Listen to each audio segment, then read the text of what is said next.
پہلی چیز اپنی ذات کو بہتر بنانے کے لیے پہلے یہ جانیں کہ آپ کو خوشی کس چیز سے حاصل ہوتی ہے،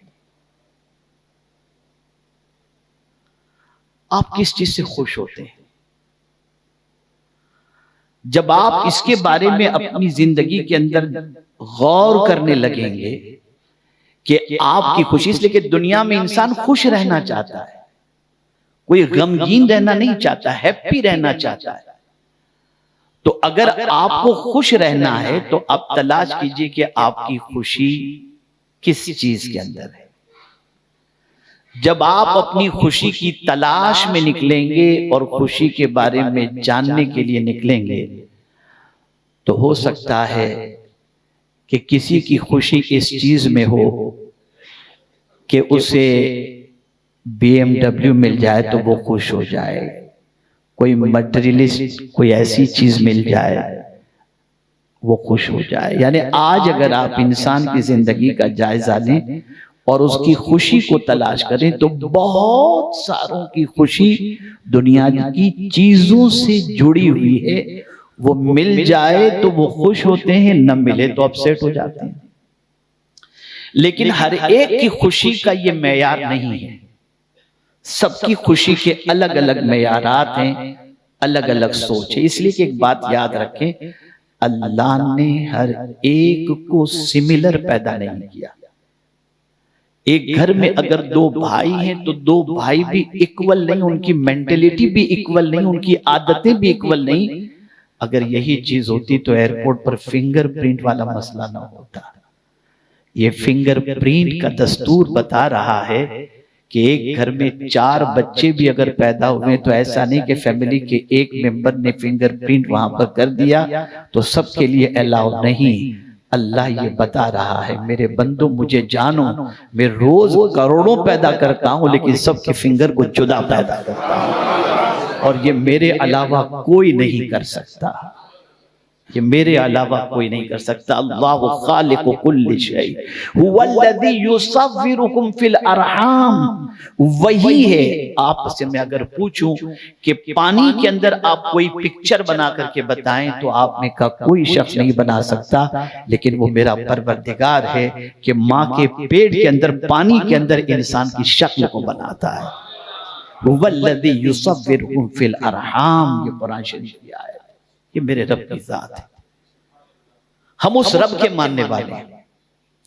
تو ڈیفرنٹ خوشی کا معیار ہوتا ہے، ایک غریب کی خوشی، ایک امیر کی خوشی، ایک پولیٹیشین کی خوشی، ایک اسٹوڈنٹ کی خوشی، ایک بزنس مین کی خوشی، ایک پروفیشنل کی خوشی، سب کی خوشی جدا جدا آپ کو ملے۔ اور کچھ ایسے بھی آوارہ ہوں گے جن کو عیاشی میں خوشی ملتی ہوگی، جن کو زنا میں خوشی ملتی ہوگی، جن کو بدکرداری میں خوشی ملتی ہوگی، جن کو روزانہ رات کو نئے لذت کے اندر خوشی ملتی ہوگی۔ اللہ بچائے، ایسی بھی خوشی کے معیار لوگوں کے اندر آپ کو دنیا کے اندر ملیں گے۔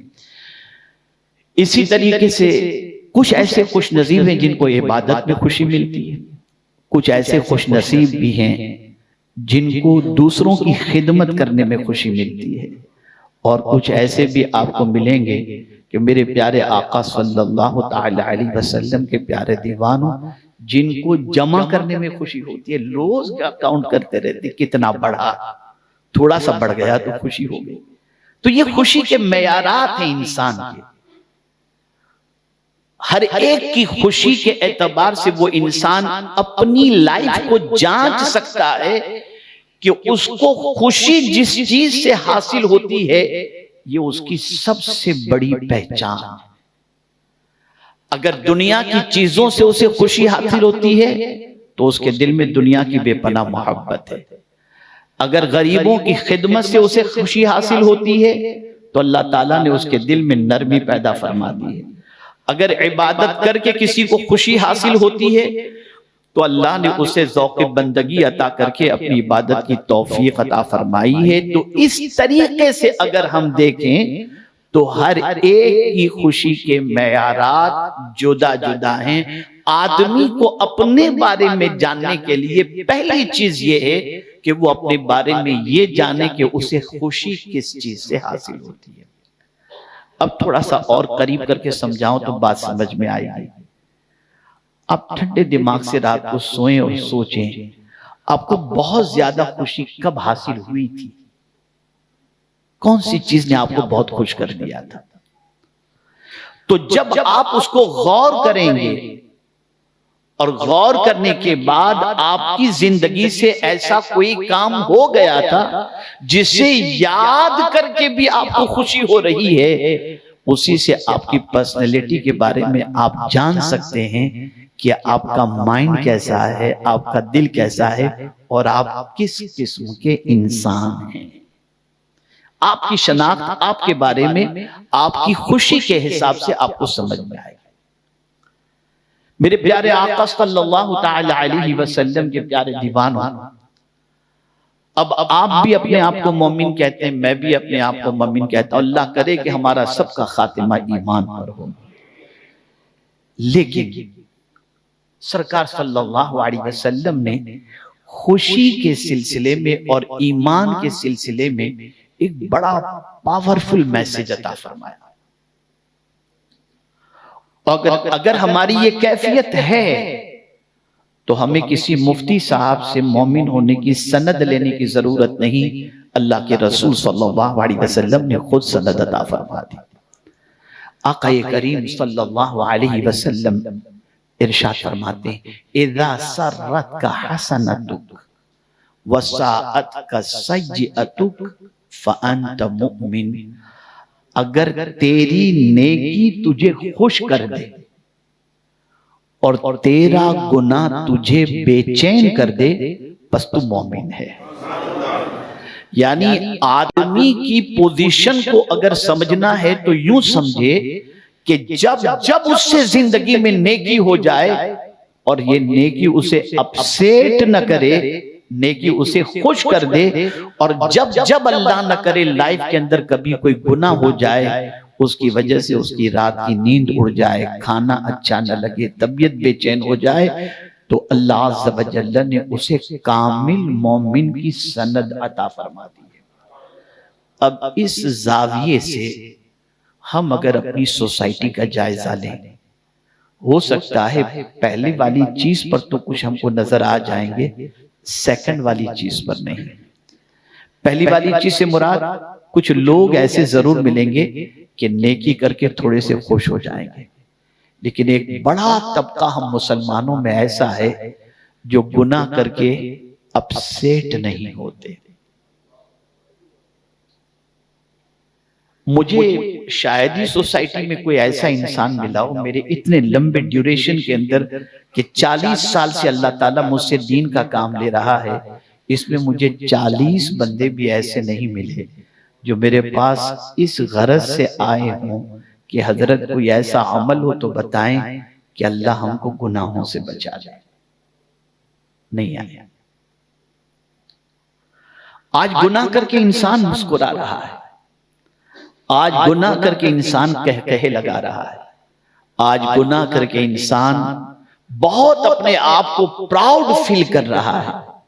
بلکہ اب تو گناہ ہماری سوسائٹی کے اندر اس طریقے سے داخل ہو چکا ہے کہ بڑی معذرت کے ساتھ کہ اب تو زنا ایک دم کامن ہوتا جا رہا ہے اور اس میں کوئی عیب بھی تصور نہیں کیا جاتا. غیرت مرتی جا رہی ہے، غیرت کا جنازہ نکل رہا ہے. میں ایک چیز آپ کو بتاؤں، علی گڑھ مسلم یونیورسٹی میں پروفیسرز اور اسٹوڈنٹس کے درمیان میرا ایک پروگرام تھا. سرکار صلی اللہ علیہ وسلم کی سیرت پر مجھے گفتگو کرنی تھی، تو میں نے بیان حضور صلی اللہ علیہ وسلم کی ذات پر تو کیا، اینڈ میں نے ایک بات بتائی، اور وہ بات یہ تھی کہ آج ڈپریشن، اسٹریس، اینزائٹی یہ سب ڈے بائی ڈے بڑھتا جا رہا ہے. سب کچھ ہے لیکن سکون نہیں. چونکہ اسٹوڈنٹس تھے بڑی تعداد کے اندر، ایکس پروفیسرز بھی اس دن الحمدللہ تشریف لائے ہوئے تھے، تو میں نے ایک بات بتائی کہ اسٹریس اور ٹینشن کا ریزن آدمی دوسری چیزوں کو دیتا ہے کہ یہ ہو گیا اس کی وجہ سے اسٹریس میں ہوں، بے روزگاری ہے، یہ پریشانی، وہ پریشانی، یہ قرض ہو گیا. نو ڈاؤٹ یہ ساری چیزیں ہیں، لیکن دنیا میں آپ کو اس کنٹری کی بات کرتا ہوں جہاں پر رہنے والوں کو یہ سارے پرابلمز نہیں ہیں اور وہ سب سے زیادہ اسٹریس کرتے ہیں. امریکہ میں دیکھ لیجیے، آپ کو وہاں پر ہر چوتھا آدمی اسٹریس میں نظر آئے گا. سوسائڈ کا ریشو دیکھ لیجئے تو ویسٹرن ورلڈ کے اندر سب سے زیادہ سوسائڈ کرنے والے آپ کو ملیں گے.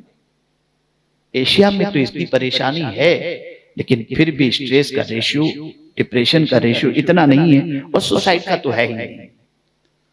تو میں نے کہا کہ جب امریکہ میں ایجوکیشن اچھا ہے، ویدر اچھا ہے، اور ہر چیز اچھی ہے، لیونگ اسٹینڈرڈ، لائف اسٹائل سب کچھ اچھا ہے، پھر میں اے اسٹوڈنٹس آپ سے یہ کویسچن کرتا ہوں کہ وہ ڈپریشن میں کیوں؟ میں آج ایک وجہ جو ڈپریشن کی بتاؤں گا اس کو کوئی ڈینائی کر ہی نہیں سکتا. ڈپریشن کی سب سے بڑی وجہ ہے گناہ. سب سے بڑی وجہ گناہ انسان کو ڈپریشن میں ڈال ہی دیتا ہے. ایک چھوٹا سا ایگزامپل، آپ کے پاس موبائل ہے، آپ نے شادی شدہ ہونے کے باوجود کسی اور سے افیئر کے اندر آپ ہیں لاک لگا کے رکھیں گے، آپ اپنے تکیے کے پاس اس موبائل کو رکھیں گے، بیوی کے ہاتھ میں آ گیا تو آپ کو ٹینشن شروع. لیکن اگر آپ کا چکر کسی کے ساتھ نہیں ہے، کوئی غلطی نہیں ہے، تو اس کے پاس موبائل ہو، چیک کرے، دیکھے، آپ کو کوئی ٹینشن نہیں ہوگا. پتا چلا کہ جو گناہ آپ کر رہے ہیں اس گناہ نے آپ کو ڈپریشن میں ڈال دیا. زندگی میں یاد رکھیے گا، گناہ کبھی طاقت نہیں دیتا، گناہ ہمیشہ کمزور کرتا ہے. اور اتنا کمزور کرتا ہے، اتنا کمزور کرتا ہے، اتنا کمزور کرتا ہے کہ یہ گناہ جب انسان اس ایج میں پہنچ جاتا ہے جس ایج کے اندر نہ نیکی کی طاقت رہتی ہے نہ کمانے کی طاقت رہتی ہے، اور جب اس کے بعد بچے جھڑکتے ہیں یا اور پرابلمز آتے ہیں، اس وقت انسان اپنی جوانی کے گناہ کو یاد کرتا ہے. میں ایک بات اس کرتی اپنے دوسرے پوائنٹ کی طرف آتا ہوں. مجھے یاد ہے میرے ایک دوست ہیں، انہوں نے اپنے بیٹے کے بارے میں مجھ سے کہا کہ حضرت ذرا اسے آپ سمجھائیے. میں نے کوشش کی اس بچے کو سمجھانے کی، بزنس مین. کچھ دنوں کے بعد انہوں نے مجھ سے کہا کہ اب پلیز آپ مت سمجھائیے گا. تو میں نے خوش ہو کر کے سوچا کہ شاید بچہ صحیح ہو گیا ہوگا. تو میں نے کہا کیا ماشاءاللہ بچہ رائٹ بات پہ آ گیا؟ بولے نہیں، مجھے اس نے ایک ایسا جملہ کہا ہے جس کی وجہ سے میں اب آپ سے گزارش کرتا ہوں کہ اسے مت سمجھائیے گا. انہوں نے کہا کہ جب میرے بیٹے کو میں نے سمجھانے کی کوشش کی تو میرے بیٹے نے کہا کہ ابا جب آپ ہماری عمر کے تھے تو کیا کرتے تھے؟ انہوں نے کہا جوانی کے کیے ہوئے گناہ اس عمر میں کانٹے بن کر کے ہمیں چبھ رہے ہیں. اس چیز کو یاد رکھیے گا اور اچھی طریقے سے یاد رکھیے گا. میرے پیارے آقا صلی اللہ علیہ وسلم کے پیارے دیوانوں، گناہ میں لذت تو ہے لیکن عزت نہیں ہے، سکون نہیں. ڈپریشن کی سب سے بڑی وجہ، ڈپریشن کا سب سے بڑا سبب گناہ ہے. اور نیکی کر کے کبھی آپ اپسیٹ نہیں ہوں گے. نیکی ہمیشہ آپ کو طاقت دے گی، نیکی ہمیشہ آپ کو قوت دے گی، نیکی ہمیشہ آپ کو پاور دے گی، نیکی ہمیشہ آپ کا حوصلہ بڑھائے گی. تو عرض یہ کر رہا تھا، پہلی چیز اپنے بارے میں جاننے کے سلسلے میں یہ ہے کہ آپ ٹھنڈے دماغ سے سوچیں کہ آپ کو خوشی کس چیز کے اندر حاصل ہوتی ہے. اگر خوشی نیکی کر کے حاصل ہوتی ہے تو اللہ کا شکر ادا کریں کہ اللہ تعالیٰ نے ایمان کی شمع کو سینے میں روشن کر رکھا ہے. اور اگر گناہ میں سکون ملتا ہے اور گناہ میں خوشی ملتی ہے تو اللہ سے معافی مانگے، توبہ کریں. کہیں ایسا تو نہیں کہ ہمارا دل سیاہ ہو چکا اور اللہ نہ کرے کہ خاتمہ خراب ہو. دوسری چیز، ویلیوز. یہ آپ کے بارے میں آپ کو جاننے کے لیے یہ بھی ضروری ہے کہ آپ کی ویلیوز کیا ہے، اقدار کیا ہے. میرے پیارے آقا صلی اللہ علیہ وسلم کے پیارے دیوانوں، جو آپ کی ویلیوز ہوں گی نا وہی آپ کی پرسنالٹی ہوگی. مثال کے طور پر کسی شخص کی ویلیو یہ ہے کہ وہ ایمانداری کو پسند کرتا ہے اور اسے یہ ایمانداری بہت پسند ہے, وہ اس میں کوئی کمپرومائز کرنے کے لیے تیار نہیں ہوتا. تو اگر کسی کو اللہ نے یہ دولت عطا کر دی ہے اور اس نے ویلیو کے اندر اس کو شامل کر لیا ہے, اس سے اس کی پرسنالٹی سمجھ میں آتی ہے کہ یہ آدمی کس قسم کا انسان ہے. لیکن اگر کسی کی مینٹلٹی یہ ہو, اس کی ویلیو یہ ہو, اس کی ٹوپی اس کی ٹوپی, ادھر ادھر ادھر ادھر, تو آپ کیا ہیں کسی سے پوچھنے کی ضرورت نہیں, آپ کا ضمیر خود آپ کے بارے میں بتائے گا یو آر رائٹ اور رانگ. تو ایک انسان کو اپنے بارے میں جاننے کے لیے ویلیوز کے بارے میں جاننا بے پناہ ضروری ہے. مثال کے طور پر میں ایمانداری پر تقریر تو کروں اور ایمانداری پر خوب لٹریچر بھی لکھوں, لیکن پریکٹیکل میری لائف کے اندر یہ چیز نہ ہو تو یہ بھی ایک قسم کا دھوکہ ہے. میں خود پرسنل اپنی لائف کے اندر اس کو امپلیمنٹ کروں اور پروف کروں کہ الحمدللہ میں ایماندار ہوں اور ایمانداری کو میں پسند کرتا ہوں اور میری لائف اسی طریقے سے گزرے, اس سے آپ کی شناخت ہوگی. آپ کسی سے, میں آج آپ کو ایک میرر دکھا رہا ہوں, آپ کے سامنے ایک میرر رکھ رہا ہوں کہ کسی سے ہمیں پوچھنا نہیں, ہم ان چیزوں کے ذریعے اپنے خود کو ہم کیسے ہیں ہم اپنے آپ کو پہچان سکیں. تو ہماری ویلیوز کیا ہیں اس کے بارے میں ہم سمجھیں. تو ایک چیز تو ایمانداری, دوسری چیز وقت. ہم ٹائم پاس کرنے والے ہیں یا ٹائم یوز کرنے والے ہیں, اس سے ہماری اہمیت سمجھ میں آتی ہے. میں آج دنیا کے مختلف ملکوں کے دورے کے بعد تقریباً میں آپ کو بتاؤں کہ میں لاسٹ 4 منتھس کے اندر 20 کنٹریز کی میں نے وزٹ کی الحمدللہ. 20 کنٹریز, پورا افریقہ, یورپ, اسٹیٹ اور اس طرف آسٹریلیا, نیوزی لینڈ سے ابھی 1 ہفتے پہلے میں حاضر ہوا. میں نے سب جگہ سب سے زیادہ لاس کے اندر میں نے مسلمانوں کو جس وجہ سے دیکھا اس میں ایک سب سے بڑی وجہ یہ ہے کہ سب سے زیادہ ٹائم ویسٹ کرنے والی اس وقت اگر کوئی قوم ہے تو وہ مسلمان ہے. میں آپ کو ایگزامپل کے طور پر بتاؤں کہ ہمارے ہی محلوں کو دیکھ لیجئے اور ہم سے لگے ہوئے غیروں کے محلوں کو دیکھ لیجئے تو آپ ریئلائز کر سکیں گے کہ ہم کتنا ٹائم کو یوز کرتے ہیں اور وہ لوگ کتنے ٹائم کو وہ کرتے ہیں. میرا ایک بڑا ایک پروفیشنل میٹ تھی, اس کے اندر میں نے ایک جو ہے 2 لفظ میں نے استعمال کیے تھے جسے میڈیا نے راجستھان کے بہت ہائی لائٹ کیا تھا, ہماری آئیڈینٹی. بیفور 700 ایئرس ہماری آئیڈینٹی یہ تھی کہ اگر کسی کے ہاتھ میں کوئی بک دیکھ لیتا تھا تو لوگ کہتے تھے یہ مسلمان ہوگا. یہ ہماری آئیڈینٹی تھی. اور آج جس محلے میں کباب اچھی ملتی ہو سمجھ لینا کہ یہ مسلمان کا محلہ ہے. تو ہماری جرنی اسٹارٹ ہوئی کتاب سے اور آج ختم ہوئی ہے کباب پر. یہ ہماری آئیڈینٹی بن گئی. سب سے زیادہ ٹائم برباد کرنے والی اگر اس وقت دنیا میں کوئی قوم ہے تو وہ مسلمان ہے. اور جو ٹائم کی قدر کرتا ہے, اس وقت یہاں پر ڈاکٹر ناصر فلارہ صاحب موجود نہیں ہیں, تو میں آپ کو بتاؤں کہ ان کے پاس جانا ہو ٹائم لینا پڑتا ہے, اپوائنٹمنٹ لینا پڑتا ہے, تھوڑی دیر بیٹھنا پڑتا ہے, اور وہ ٹائم اپنا جس طریقے سے یوٹیلائز کرتے ہیں اس سے سمجھ میں آتا ہے کہ یہ آدمی کس طریقے سے اپنے آپ کو مینیج کر رہے ہیں, ٹائم کی کتنی قدر کرتے ہیں. آپ یورپ اور اسٹیٹ وغیرہ میں جا کر کے دیکھیں, وہاں ویکلی سیلری پر کام نہیں دیا جاتا, گھنٹے کے اوپر کام دیا جاتا ہے کہ 1 گھنٹے کا اتنا $, 1 گھنٹے کا اتنا $. کیوں؟ اس لیے کہ ٹائم کی قدر ہو. اور ہمارے یہاں ٹائم کی کوئی قدر نہیں. تیسری چیز, ہمارے یہاں ویلیوز کے اعتبار سے رسپیکٹ کا ہوتا ہے. ایک آدمی چاہتا ہے کہ مجھے رسپیکٹ ملے, لیکن وہ رسپیکٹ دینے کا عادی نہیں, وہ اگنور کرتا ہے, وہ ہر ایک کو حقیر سمجھتا ہے, رسپیکٹ نہیں دیتا. یاد رکھیں بڑا پیارا جملہ ہے, وہ یہ ہے رسپیکٹ اور لو یعنی محبت، احترام اور محبت جتنا دو گے اس سے زیادہ ملے گا۔ احترام اور محبت یہ جتنا بانٹو گے اتنا تمہیں واپس ملے گا اور زیادہ ملے گا۔ میرے پیارے آقا صلی اللہ علیہ وسلم کے پیارے دیوانوں، اس کے حوالے سے ایک آیت میں آپ کو بتاؤں، محفل ہے، مسجد کے اندر بھی آپ بیٹھتے ہیں، محفلوں میں بھی آپ بیٹھتے ہیں، لوگ آتے ہیں۔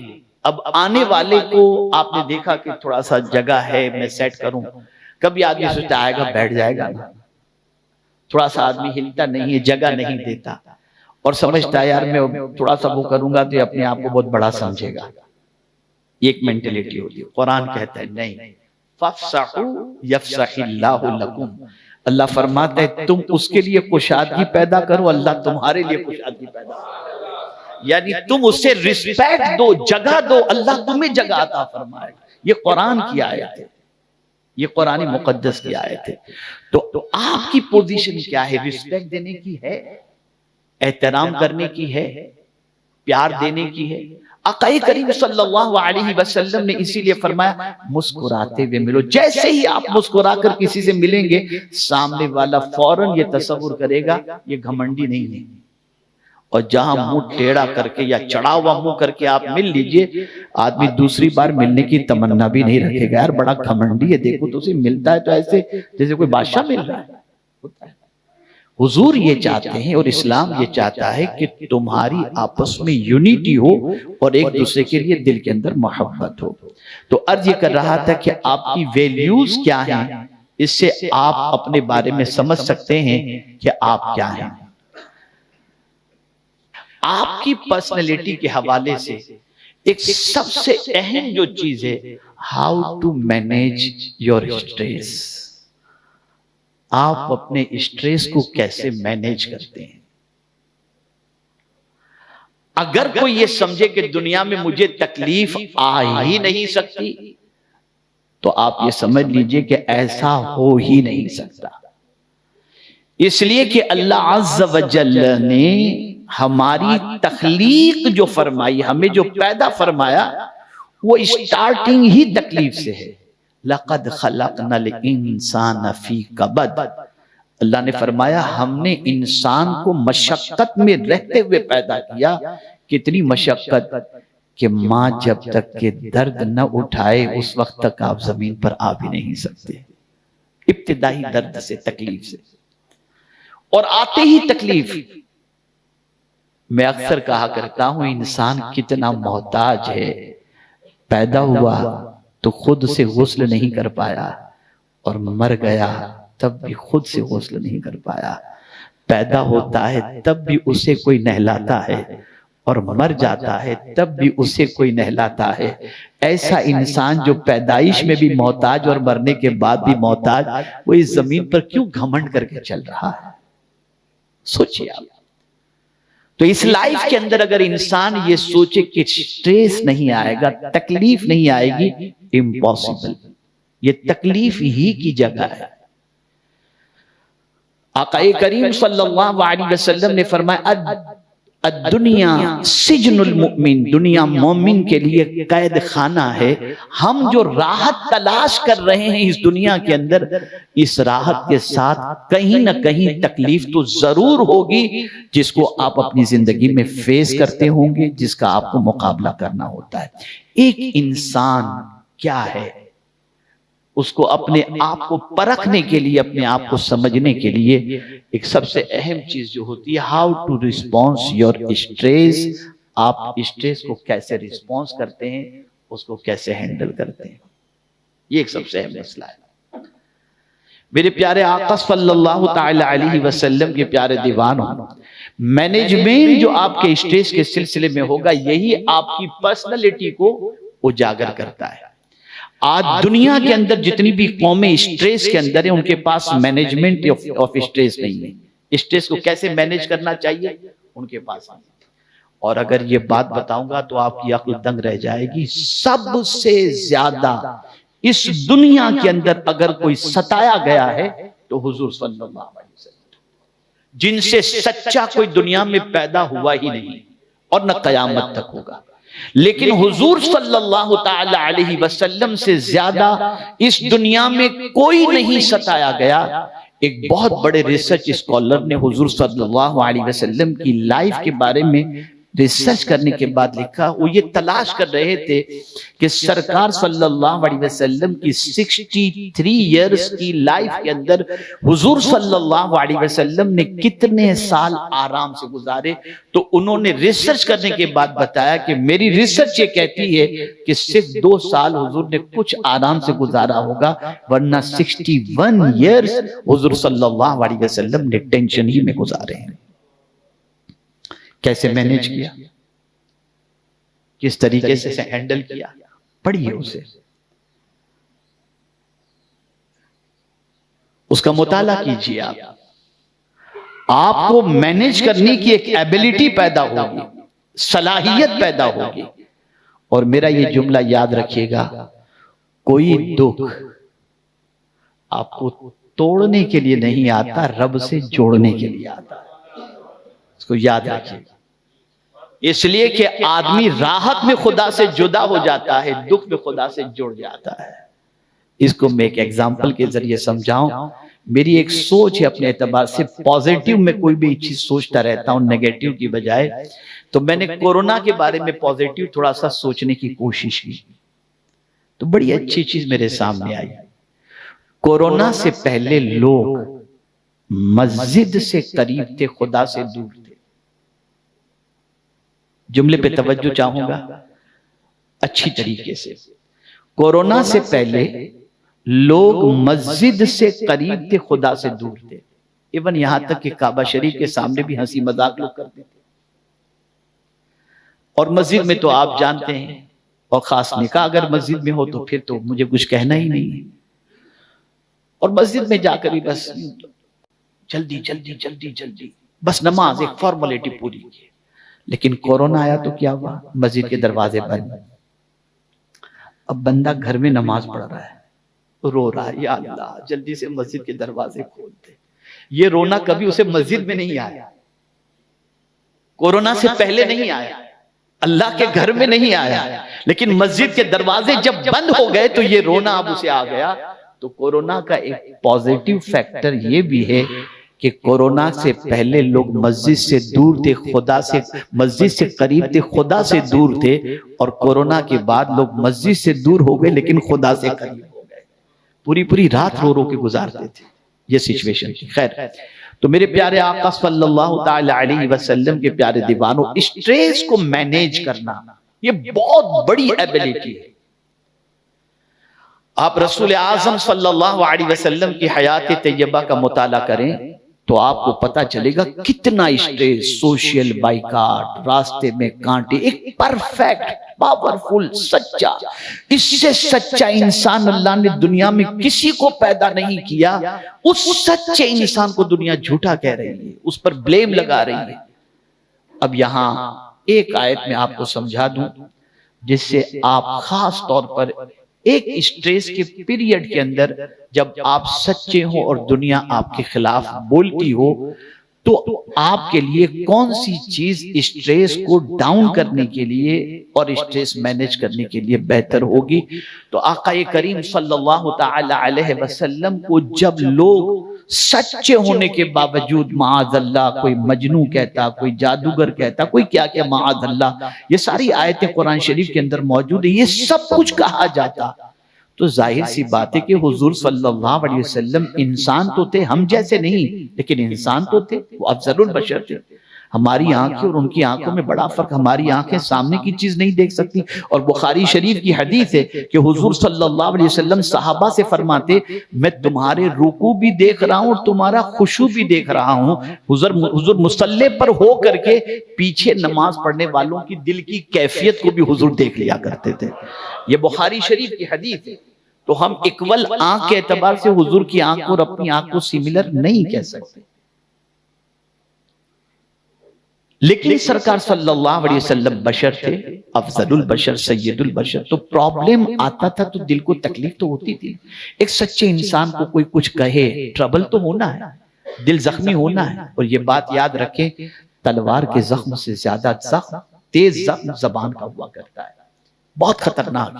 اس پر آپ میری تقریریں یوٹیوب پر سن سکتے ہیں. خیر، تو اب جب سچویشن ایسی ہوتی، ایک کوشچن جیسے کہ ہمارے ساتھی نے آج ایتھیزم پر تقریر کی اور آپ کو بتایا انگلش کے اندر کہ ایتھیزم کا سولوشن کیا ہے، تو انشاءاللہ العظیم یہ ریسرچ اسکالر ہیں اور اس وقت الحمدللہ ایتھیزم پر بہت محنت کر رہے ہیں.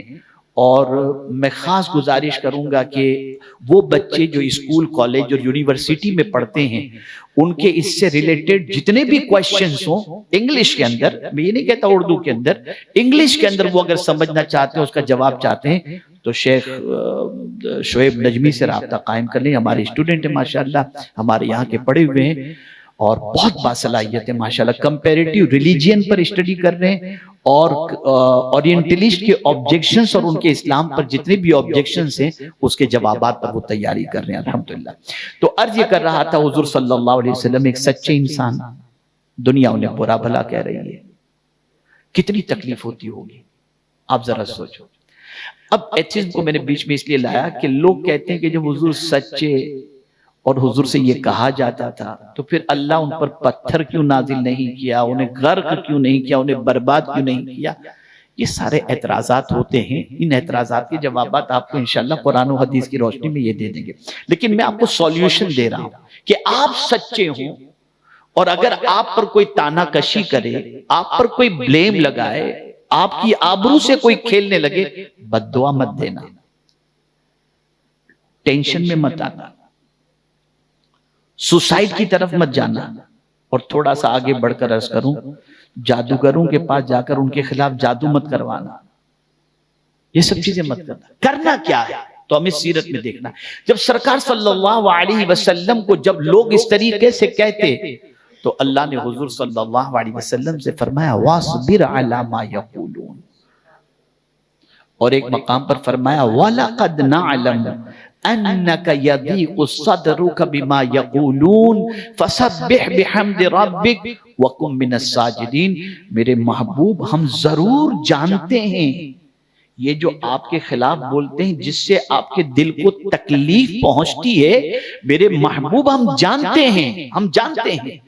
اب میرے محبوب اس اسٹریس والی سچویشن میں آپ کو کرنا کیا ہے؟ حضور کو اللہ سولوشن دے رہا ہے. فَسَبِّحْ بِحَمْدِ رَبِّكَ وَكُن مِّنَ السَّاجِدِينَ. اپنے رب کی تسبیح کرو، اس کی حمد بجا لاؤ اور سجدہ کرنے والوں میں بن جاؤ، تمہارا ٹینشن خود بخود دور ہو جائے. یہ ہے سولوشن. آپ سچے ہو، دنیا آپ کے خلاف کہے، بد دعا دے کر ریلیکس نہیں ملے گا، جادو کرا کر ریلیکس نہیں ملے گا. لیکن جیسے ہی آپ نے اللہ کی تسبیح کر لی، اللہ کی حمد بجا لائے، تو اللہ تعالیٰ آپ کے دل کو سکون کی دولت سے مالا مال کر دے گا. میرے پیارے آقا صلی اللہ تعالی علیہ وسلم کے پیارے دیوانے، ایک اور تصور، وہ تصور یہ ہے کہ کبھی بھی اسٹریس کے دور کے اندر یہ مت سوچئے گا آپ کہ سوسائڈ کرنا ہے اور مایوس ہو جانا ہے. نہیں، میں آپ کو دو واقعات اس سے پہلے بھی میں عرض کر چکا ہوں قرآن کی روشنی میں، اور آپ کے سامنے ابھی بھی عرض کر دیتا ہوں، جس سے انشاءاللہ العظیم آپ کو حوصلہ ملے گا. ابھی 2 مہینے پہلے میں شکاگو میں تھا، تو ہمارے ایک دوست نے تقریباً 6 یونیورسٹی کے اسٹوڈنٹس کو میرے پاس وہ لے کر کے آیا، اور وہ تھوڑا سا مطلب آج کے حالات کو لے کر کے تھوڑے سے اپسیٹ تھے اور تھوڑے سے سوچ رہے تھے کہ یار مسلمان پریشان، یہ وہ ساری چیزیں. تو ہوا یوں کہ میں نے ان بچوں سے سوال کیا کہ میں نے کہا بیٹے یہ بتائیے کہ آج میں اگر آپ سے کہوں، وہ حیدرآباد کے رہنے والے تھے، تو میں نے کہا بیٹے میں اگر آج آپ سے کہوں کہ آپ حیدرآباد شفٹ ہونا پسند کریں گے؟ ارے نہیں حضرت، کہاں آپ جانے کی بات کرتے. میں نے کہا کیوں؟ کہ حضرت یہاں کی لائف اسٹائل، یہاں کے گھر، یہاں کا انوائرمنٹ، یہاں کا ایجوکیشن، یہاں کی غذا، یہ چھوڑ کے وہاں کون مرنے کے لیے جائے گا. اسٹریٹ فارورڈ انہوں نے مجھ سے کہا. لیکن مجھے پتا چلا تھا کہ یہ تھوڑے سے مطلب حالات کے حوالے سے سوچ کر پریشان ہیں، مایوس ہیں کہ اگر ہمارا مذہب سچا ہے تو اتنی پریشانی کیوں؟ پھر مختلف قسم کے میں نے کویشچن کیے، ان میں سے ایک کویشچن یہ بھی تھا کہ ڈپریشن اور سوسائڈ کا ریشو سب سے زیادہ کہاں پر ہے؟ انہوں نے کہا یو ایس کے اندر ہے، ویسٹرن ورلڈ کے اندر ہے۔ پھر یہ سارے سوالات کے بعد میں نے ایک سوال ان سے پوچھا کہ بیٹے یہ بتاؤ اس وقت دنیا میں سب سے زیادہ پریشان کس جگہ کے مسلمان ہیں؟ ان سارے بچوں نے ایک ساتھ میں کہا غزہ کے مسلمان۔ تو میں نے ان سے سوال کیا، میں نے کہا بیٹے اب میرا سوال، اسٹریس میں یہاں کے لوگ، ڈپریشن میں یہاں کے لوگ، سوسائڈ یہاں کے لوگ کر رہے ہیں، میرا چیلنج ہے آپ کو، غزہ کا ایک بچہ بھی سوسائڈ کرتا ہوا ہو تو مجھے بتاؤ، پروف پیش کرو۔ آخر وہ کیا چیز ہے جو اتنی تکلیفوں کے اندر بھی ان کو خودکشی سے بچا رہی ہے، سوسائڈ سے بچا رہی ہے؟ وہ ان کا اپنے رب پر پورا یقین ہے کہ آج نہیں تو کل مولا ہمارے لیے بہترین راہیں پیدا فرما دے گا۔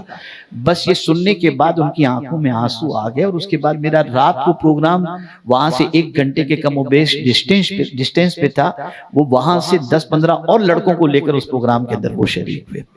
ایک یقین رکھیے کہ ہم الون نہیں ہیں، ہم جس رب کو ماننے والے ہیں وہ رب کی رحمت ہمیشہ ہمارے ساتھ ہے، ہمیشہ، کبھی مایوس نہ ہو۔ اور یہ بات یاد رکھیے گا، مصیبتیں ہر طرف سے گھیری ہوئی ہوں اور ہمیں لگتا ہو کہ کوئی راستہ بظاہر نظر نہیں آتا اس مصیبت سے نکلنے کا، پھر بھی اپنے رب پر یقین رکھیں، وہ راستہ نکالنے پر قادر ہے، وہ نکالے گا۔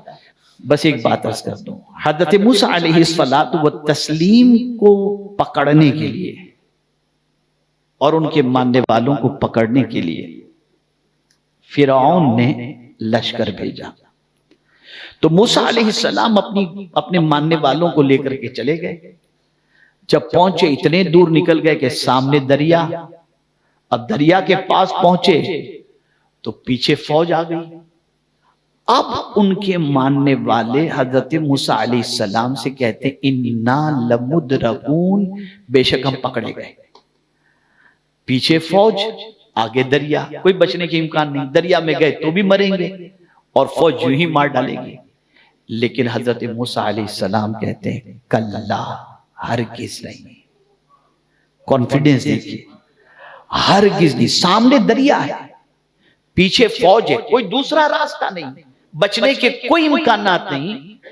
لیکن حضرت موسیٰ علیہ السلام کانفیڈنس کے ساتھ کہتے ہیں کلا، ہرگز نہیں، ان معی ربی سیہدین، بے شک میرے ساتھ میرا رب ہے جو ان قریب مجھے راستہ عطا فرما دے گا۔